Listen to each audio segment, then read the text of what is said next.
नमस्कार, स्वागत है आपका बात बेबाक में। आपके साथ मैं हूं अभिषेक कात्यायन। बिहार एनडीए में अब घमासान चरम पर पहुंच चुका है। मुकेश सहनी, जो कल तक सिर्फ बोचहां विधानसभा सीट पर उपचुनाव को लेकर बीजेपी से टक्कर लेते नजर आ रहे थे, वो अब बात को और आगे बढ़ा चुके हैं। अब वो बीजेपी को उसकी औकात बता रहे हैं। बीजेपी नेताओं से पूछ रहे हैं कि उनकी औकात क्या है।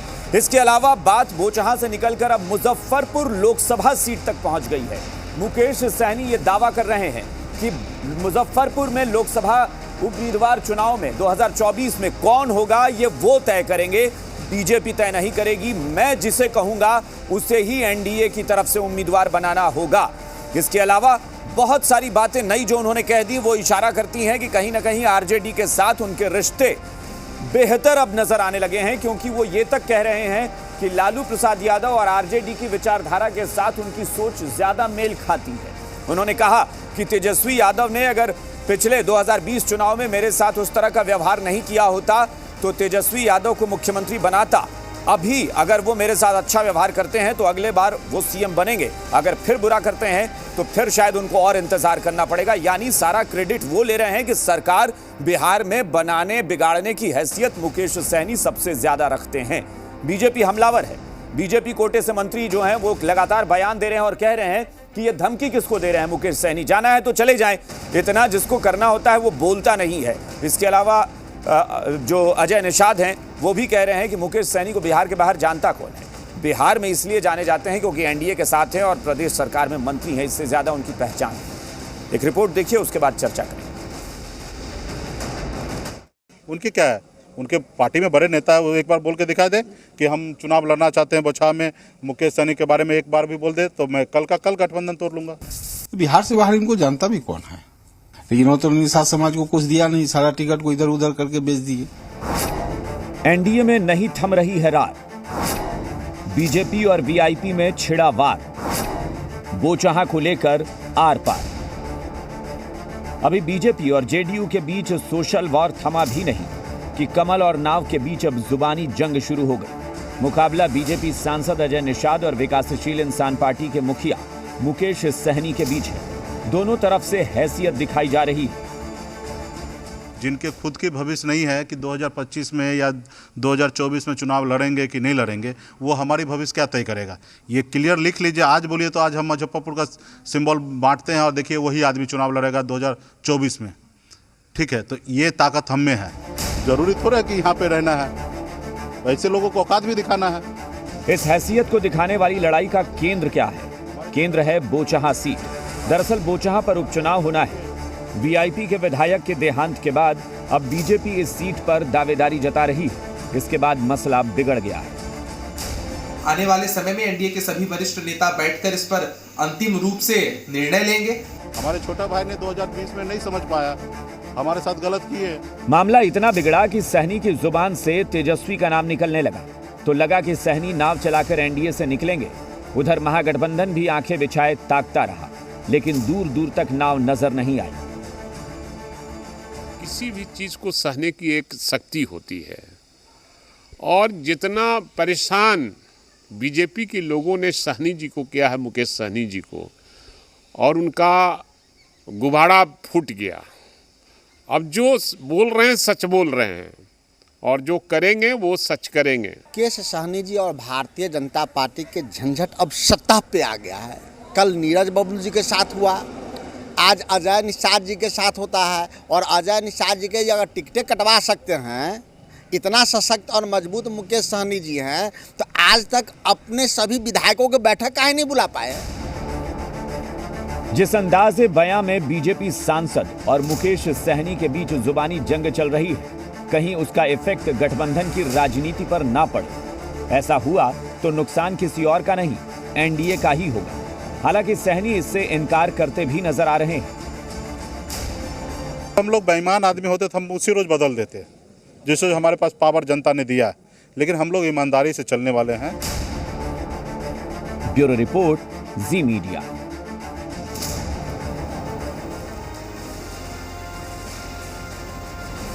और चर्चा के लिए जो मेहमान हमारे साथ जुड़े हैं उनसे आपका परिचय करा दें। बीजेपी की तरफ से पार्टी के नेता आनंद झा हमारे साथ जुड़े हैं। इसके अलावा विकासशील इंसान पार्टी के राष्ट्रीय उपाध्यक्ष राजीव मिश्रा हमारे साथ जुड़े हैं। विपक्ष की बात करें तो मुख्य विपक्षी दल आरजेडी से पार्टी के प्रवक्ता एजे यादव हैं और बिहार कांग्रेस के मुख्य प्रवक्ता राजेश राठौड़ हमारे साथ जुड़े हैं और आत्मनिर्भर सेना के संस्थापक नरेंद्र कुमार हमारे साथ हैं। आप सबका बहुत बहुत स्वागत है। शुरुआत राजीव मिश्रा जी आपसे ही करते हैं कि हालांकि ठीक है, क्योंकि हम लोगों ने तो ये सीखा है कि औकात एक ऐसा शब्द है जिसमें आप किसी को जानबूझकर नीचा दिखाते हैं और इस तरह के शब्दों का प्रयोग हम लोग करते नहीं, लेकिन फिर भी मैं आपसे पूछूं कि क्या सियासी ताकत का ज्यादा गुमान है वीआईपी को, या वाकई आपको लगता है कि आपकी पार्टी की ताकत इतनी बढ़ गई है कि बिहार में सत्ता किसकी बनेगी, सरकार किसकी नहीं बनेगी, ये विकासशील इंसान पार्टी तय करने लगी? देखिए, दो तीन चीजें हैं। बिल्कुल 2-3 दिनों से जो काफी बातें चर्चा में आ रही हैं, तो इसमें सबसे पहले तो स्पष्ट तौर पे ये मैं बता दूं कि हमारा जो बिहार में जो गठबंधन है वो एनडीए के साथ है और हमने कोई ऐसा एग्रीमेंट नहीं कर रखा है एनडीए के साथ कि बाकी कहीं जो हम अपने पार्टी का विस्तार करेंगे, उत्तर प्रदेश में आज हैं, कल झारखंड भी जाएंगे, तो वहां हम चुनाव नहीं लड़ सकते या अकेले चुनाव नहीं लड़ सकते। हम जब उत्तर प्रदेश में गए तो हमने बिल्कुल स्पष्ट तौर पे कहा। राजीव जी, हमारे पास चूंकि वक्त बहुत ज्यादा नहीं होता, इसलिए मैं आपसे गुजारिश करूंगा कि हम लोग मुद्दे पर ही बात कर लें। यूपी चुनाव पर तो कोई बात ही नहीं हो रही है। यूपी चुनाव में आप लड़िए ना, किसने मना किया है? You will have to understand from where this happened. कहां से ये चिंगारी भड़की है? कहां से चिंगारी कहां भड़की है? वहां तो आप चुनाव लड़ रहे हैं, किसने आपको मना कर दिया? मुजफ्फरपुर लोकसभा सीट पर औकात दिखाने की बात कौन कर रहा है? क्या वो उत्तर प्रदेश में है? बोचहा पर अभी बीजेपी के किसी बड़े नेता ने बयान नहीं दिया, वो उत्तर प्रदेश में है। देखिए, ऐसा है कि विकासशील इंसान पार्टी के राष्ट्रीय अध्यक्ष श्री मुकेश सहनी जी हैं। हाँ। और अगर उनकी चर्चा कोई ऐसी पार्टी जिसको हम बहुत डिसिप्लिन्ड पार्टी मानते हैं और उनका यूएसपी यही है भारतीय जनता पार्टी का, उनके अगर कोई सांसद या उनके कोई मंत्री अपने मन से कुछ कहने लगते हैं तो उस पे मुझे लगता है कि भारतीय जनता पार्टी के जो बड़े नेता हैं उनको ये कहना चाहिए था कि इस तरह की बयानबाजी नहीं होनी चाहिए, क्योंकि अगर राष्ट्रीय अध्यक्ष हमारे कुछ रिएक्ट करते हैं तो उसके रिएक्शन का जवाब जो है कोई दूसरा बड़ा नेता कर सकता है, क्योंकि ये लोकतंत्र है, प्रजातंत्र है। और यहाँ एनडीए में मैं आपको बता दूं कि ये चाहे जेडीयू हो, चाहे हम हो, चाहे वीआईपी हो, चाहे बीजेपी हो, स्वतंत्र है और हम लोग अपनी। तो ये लोकतंत्र सिर्फ वीआईपी के लिए है या बाकी दलों के लिए भी है? अगर लोकतंत्र है कि मुकेश सहनी कुछ भी कह दें तो लोकतंत्र है, अजय निषाद भी कह सकते हैं। हम नहीं कहते कि वो सही या गलत। अजय निषाद सांसद हैं, न पार्टी के वो प्रवक्ता हैं, न पार्टी का नेतृत्व है, लेकिन मुकेश सहनी अपने पार्टी के मुखिया हैं। अगर वो कहते हैं कि कभी कभी औकात दिखाना जरूरी होता है, हम जरूरी नहीं है कि यहीं रहेंगे, हम दूसरे पाले में चले जाएंगे, तो ये मुकेश सहनी बोल रहे हैं, उनकी पार्टी का कोई नेता या विधायक नहीं बोल रहा, वो पार्टी के प्रमुख हैं। शुरुआत कहां से हुई है? और पहली बात, हाँ, तो अजय निषाद ने किया ना, पार्टी के किसी नेतृत्व ने तो किया नहीं बीजेपी से। हमने जो पिछला चुनाव लड़ा था वो गठबंधन में लड़ा था। बोचहा हमारी सीट है। अगर कोई ये कहता है कि बोचहा से बीजेपी लड़ेगी, इसलिए लड़ेगी क्योंकि आप उत्तर प्रदेश से लड़ रहे हो, ये एक बचकाना वक्तव्य है और इसलिए किसी भारतीय जनता पार्टी के ये मुझे लगता है मुकेश सहनी से ज्यादा बेहतर तो आप बोल रहे हैं। मुझे लगता है कि उनसे ज्यादा अच्छा बयान तो आप दे रहे हैं। आप भी यही कह सकते थे कि ये बचकानी बातें हैं, हम पार्टी नेतृत्व से बात करेंगे, बात खत्म थी। औकात दिखा देंगे, तेजस्वी छोटे भाई हैं, उनको जिताने में हमें कोई अफसोस नहीं होगा, लालू जी से हमारी विचारधारा मेल खाती है, हम पाला बदल लेंगे, हम मुजफ्फरपुर में आज मैं लिख के देता हूं कि उम्मीदवार कौन होगा ये हम तय करेंगे। ये बड़बोलापन कहते हैं इसको। अभी मैं दिल्ली में हूं और आज ही मेरी मुलाकात भारतीय जनता पार्टी के वरिष्ठ नेता से हुई है। आधा घंटे तक अकेले में बात हुई है, इसलिए आपको मैं बता रहा हूं कि कहीं पे कोई दिक्कत नहीं है। बोचहा से विकासशील इंसान पार्टी लड़ेगी और गठबंधन। ठीक है, चलिए, अच्छी बात है। आनंद झा जी, आनंद झा जी, आप राजीव मिश्रा जी को सुन रहे हैं और मुकेश सहनी को भी आपने सुना है। राजीव मिश्रा जी जो कह रहे हैं और मुकेश सहनी जो कह रहे हैं, आप फर्क देखिए। सबसे पहले तो मैं मुकेश सहनी जी के ही बात पर मैं आता हूं, राजीव जी को क्या मैं जवाब दूं। और इन्होंने कहा कि बचकानी बात, तो बचकानी बात इनके नेता करते हैं, उस पर मैं इनको प्रतिवाद करना चाहिए था, ये नहीं किए। मूल तो यदि मुकेश सहनी की इतनी ही ताकत थी तो 3 लोकसभा लड़े थे, 3 में से 1 नहीं निकाल पाए। विधानसभा चुनाव में 11 सीट पर में लड़े, स्वयं नहीं जीत पाए, 4 ही जीत पाए। इसके कारण हमारा ग्राफ एनडीए का कम रहा, नीचे रहा। तो यदि मेरे ताकत से ये एनर्जाइज्ड होते हैं और ये कहते हैं कि हमको ताकत दिए हैं, तो ये गलत बात है। दूसरी बात कि थ्रेट जो है किसी भी तरह से राजनीति में नहीं चलता है। आप सामंजस्य बिठा के चलिए, संवेदनशील बात कीजिए, और ये तरीका नहीं है कि हम औकात दिखा देंगे, ये एकदम बिल्कुल अच्छी बात नहीं है और राजनीति में ये कभी नहीं होना चाहिए। हमेशा राजनीति में जब एनडीए के घटक दल हैं तो हम लोग इस तरह के विचार वाले लोग हैं, या हम सनातनी ऐसे हैं जो एक छोटा सा गिलहरी का प्रयास भी था अगर राम सेतु बांधने के लिए, तो उसमें गिलहरी को भी क्रेडिट दिया जाता है। ऐसे विचारधारा से हम लोग हैं, और इस तरह की बात करना कि औकात दिखा देंगे, तो अजय निषाद जी की औकात है कि लगातार वो सांसद जीते हैं, वो बिहार प्रदेश के उपाध्यक्ष रहे हैं, संगठन में रहे हैं, और आप उनकी क्या औकात दिखाओगे? जो अपनी सीट नहीं निकाल पाते हैं वो अजय जी को औकात बताएंगे या भारतीय जनता पार्टी को दिखाने? वो तो 2024 का भी ऐलान कर दिया कि वही तय करेंगे। 2024 का ऐलान कर दिए। ऐलान करने में कुछ जाता है क्या? जब कहते कि यही यदि जिताने की ताकत रखते तो यूपीए से 3 लोकसभा सीटों पर में इन्होंने चुनाव लड़ा और तीनों में तीनों हारे, और स्वयं भी अपनी सीट नहीं बचा पाए, अपनी सीट नहीं जीत पाए। और 11 सीट जब विधानसभा में हमारे घटक दल में आए थे तब हम लोगों ने 11 सीट दिया, उसमें से 7 मैंने इसीलिए कहा कि अभिषेक जी उस 7 हारने वाले में ये स्वयं हारे। 4 जो व्यक्ति जीते वो हमारे वोट से जीते, भारतीय जनता पार्टी के समर्थन से जीते, और इन लोगों को भी ये अपनी ताकत इनकी इतनी नहीं थी कि 500 वोट भी इधर उधर कर सकें, जिसके कारण हमारी वोट से ही इन लोगों को जो भी मत मिला, अन्यथा अपनी औकात इनकी नहीं। राजीव मिश्रा जी ये मुस्कुराने की बात नहीं है, मैं फिर कह रहा हूं शब्दों का आपने यहां जो बयान दिया, मैंने इसीलिए कहा कि आपके राष्ट्रीय अध्यक्ष से ज्यादा बेहतर बयान तो आप दे रहे हैं। वो जब खुले में आते हैं और मीडिया के सामने आकर और सामने वाले सहयोगी को औकात दिखाते हैं, वो कहते हैं कि मतलब मैंने कहा ना कि वो बड़बोलापन इसी को कहते हैं। एक पार्टी का अध्यक्ष, एक सरकार का मंत्री इस तरह का बयान नहीं देता। मुकेश सहनी अपनी सूझबूझ पर खुद ही प्रश्न चिन्ह लगा दें और राजीव मिश्रा उनसे बेहतर बयान दे रहे हैं, तो अब मुझे पता नहीं कि पार्टी में कौन बेहतर नेता है फिर। देखिए, बेहतर नेता और पार्टी के नेता हमारे मुकेश सहनी जी हैं, उनकी ही ये पार्टी है और उनके कारण ही पार्टी हमारी ताकतवर है। नंबर 1। नंबर 2, आनंद जी ये बार बार कह रहे हैं कि 2019 के लोकसभा चुनाव में हम 3 सीट हार गए। आप ये बताइए कि 2019 के लोकसभा चुनाव में 40 सीट में 39 सीट कौन जीता था? फिर भी हम जहां भी 3 जगह पे थे, फाइट पे थे। आप बार बार कहते हैं हम तो वही तो एनडीए जीता है, वो तो कह ही रहे हैं कि एनडीए की ताकत से आप इस बार जीते। टिकट पर में थे और विधानसभा में हमारे साथ था, आए, इसलिए आपकी सीट भी बनी। आनंद जी, आपने जो बाकी जगह जो सीट जीता है 2000 पिछले विधानसभा चुनाव में, उसमें विकासशील इंसान पार्टी का भी बहुत बड़ा योगदान है। मैं कह रहा हूं राजीव जी, मैं कह रहा हूं कि हम लोग उस विचारधारा से हैं कि एक गिलहरी के प्रयास को भी एक मतलब सम्मान देते हैं, लेकिन ये औकात बताना ये अच्छी बात नहीं है। ये देखिए, शब्दों का चयन बहुत जरूरी होता है राजीव मिश्रा जी। ठीक है, आपके पार्टी के नेता हैं, आप उनको डिफेंड करेंगे, लेकिन आप औकात दिखाने की बात कर रहे हैं और ये कह रहे हैं कि कभी कभी पाला बदलना भी जरूरी होता है कि सामने वाले को औकात दिखा दे। ये तो सीधे धमकी है कि आपको जाना है फिर चले जाइए ना। बीजेपी के नेता तो कई कह रहे हैं कि चले जाइए फिर। नहीं, देखिए, औकात दिखाकर आप जबरदस्ती गठबंधन में कहिए कि हम बोझ हैं, बने हुए हैं। खैर, एजे यादव जी के पास एक बार चलते हैं, विपक्ष भी बड़ा इंतजार कर रहा है। एजे यादव जी, आरजेडी को बड़ा इंतजार भी होगा कि मुकेश सहनी शायद पाला बदल लें।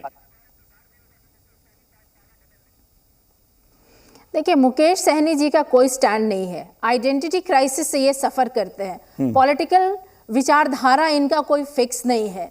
ये एक व्यापारी है, सक्सेसफुल व्यापारी है, और उसी की तरह इनकी सोच है। बीजेपी के दया से ये जरूर राजनीति में कदम रख लिए हैं।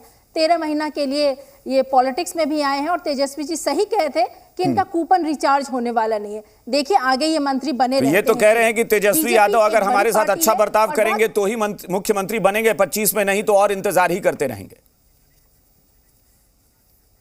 इंतजार मुकेश सहनी जी कर ले और ये अपने व्यवहार के बारे में सोचे। हॉल में घुसते हैं मौर्य होटल में राजद के साथ, और वहां इनका नौटंकी शुरू हो जाता है। ये उस समय भी बीजेपी के कठपुतली थे, और आज ये बीजेपी पे आंख दिखाना चाह रहे हैं। बीजेपी एक बड़ी पार्टी है, बहुत स्ट्रैटेजी के तहत काम करती है। अगर आज अजय निषाद जी मुकेश सहनी जी के खिलाफ बोल रहे हैं तो ये बीजेपी के कहने पे बोल रहे हैं। दोनों एक ही कम्युनिटी के हैं, और एक ही कम्युनिटी के नेता से इन्हें जलील करवाया जा रहा है। निषाद जी के द्वारा मुकेश सहनी जी को जलील करवाया जा रहा है। ये बीजेपी की पॉलिसी है, बीजेपी की स्ट्रैटेजी है। तो आरजेडी को मुकेश सहनी की जरूरत नहीं है, निकाल देगी। आरजेडी को मुकेश सहनी की जरूरत नहीं है।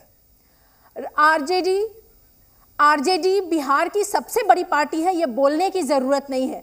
ठीक है, मुकेश सहनी जी अगर आना चाहते हैं तो ये नेतृत्व तय करेगा, लेकिन हम लोग भी उनके विचारधारा से सहमत नहीं रखते हैं। नहीं, तो इसीलिए मैंने कहा ना, आप कह रही हैं कि वो तो जब बीजेपी को वो राष्ट्रीय पार्टी है उसको आंख दिखा रहे हैं, तो वो तो आरजेडी को भी बता रहे हैं कि भाई हमारी बदौलत ही सरकार बनेगी। 2020 में हमारे साथ अच्छा बर्ताव नहीं किया भाई ने, तो देखिए क्या हुआ।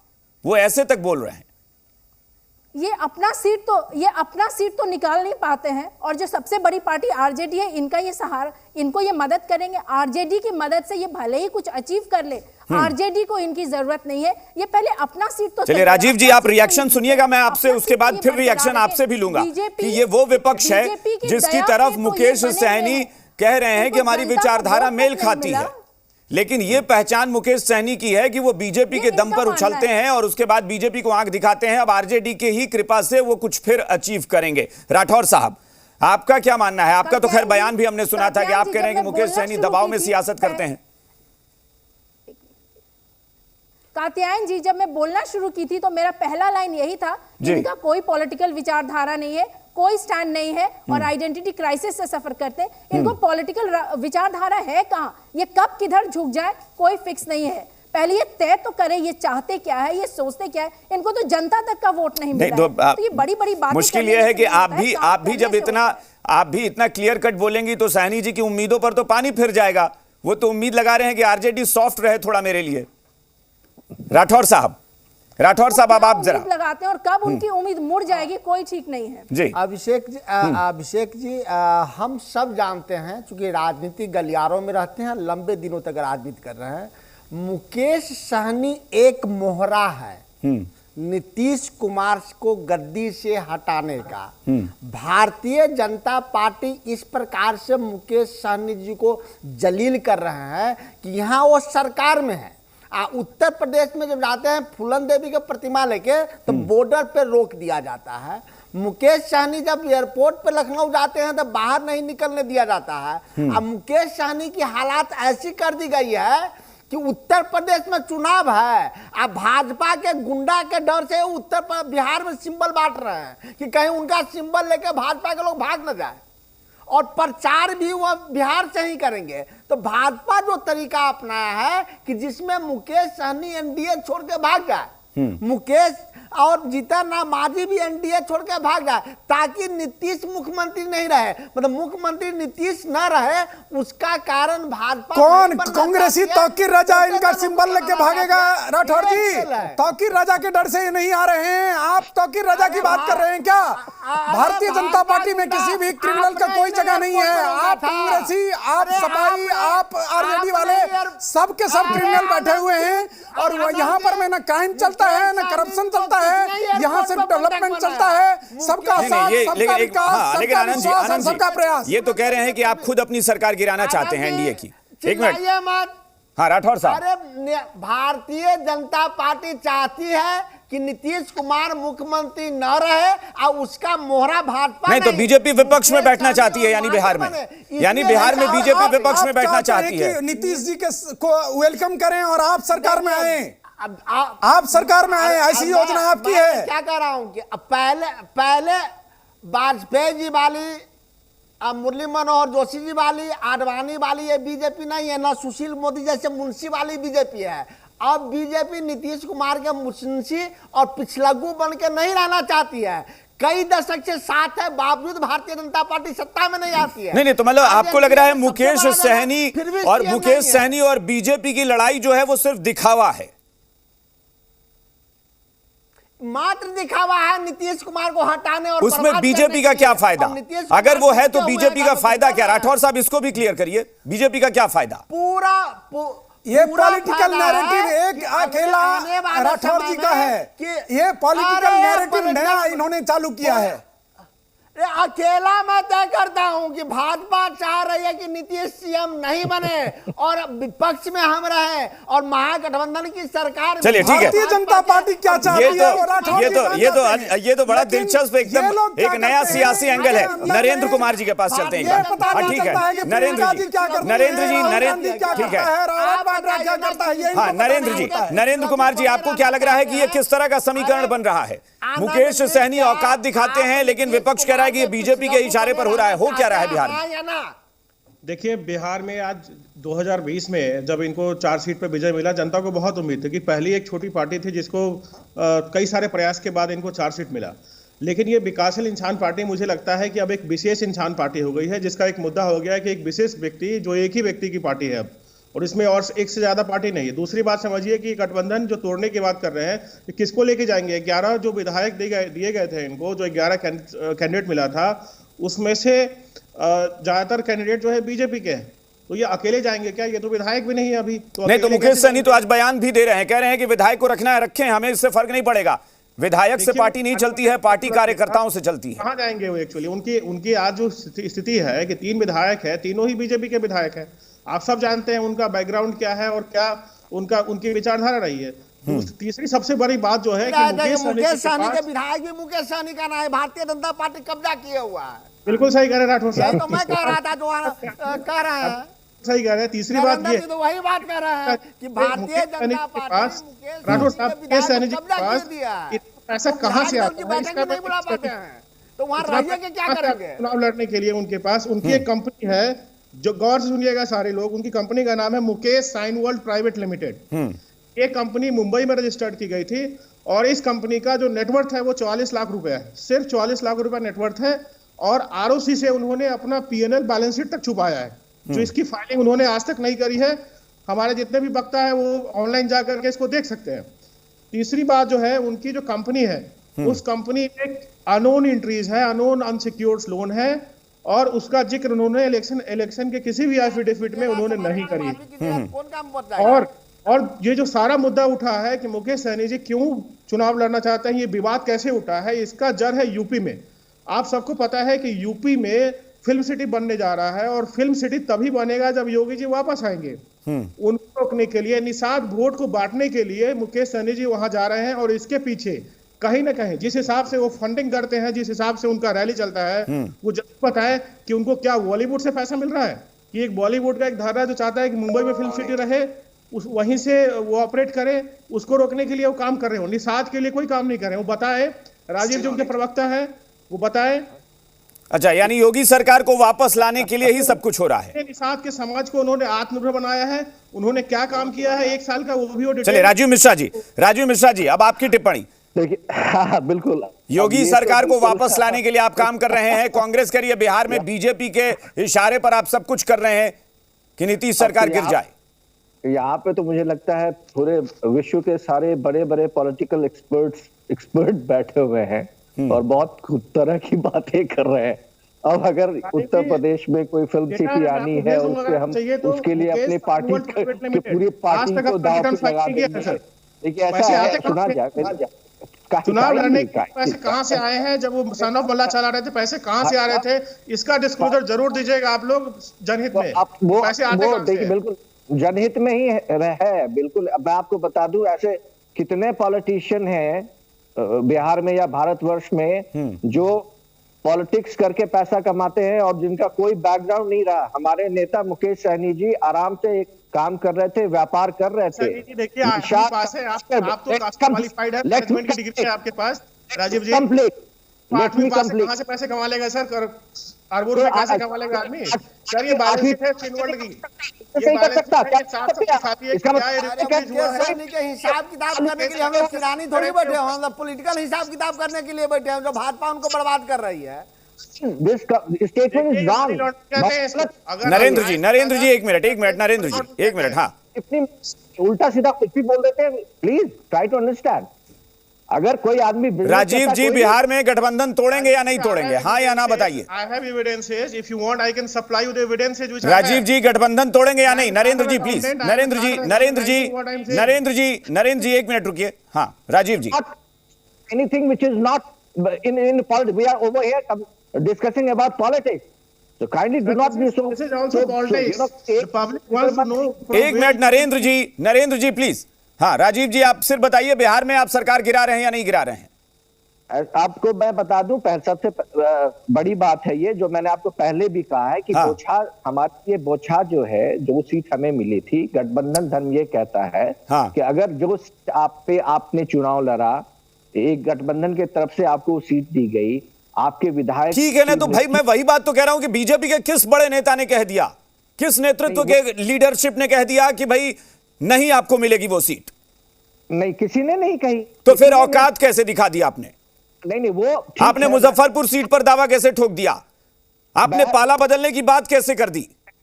जब हमने पिछली बार जो हम लोकसभा चुनाव लड़े थे, तो मुजफ्फरपुर से हम लड़े थे, क्योंकि वहां पे हमारा चलिए ठीक है, ठीक है, थे तो हारे थे, आप लड़े थे तो हारे थे। तेजस्वी यादव के साथ वो जाना चाहते हैं, आप जाने देंगे? हमारे अजय निषाद जी जीते थे और लगातार जीतते आ रहे हैं। चलिए ठीक है, देखते हैं आपकी तेजस्वी यादव को सीएम बनाते हैं या किसको बनाते हैं। चलिए बहुत बहुत शुक्रिया फिलहाल आपका बात विभाग में हमारे साथ जुड़ने के लिए। देखते रहिए जी बिहार झारखंड।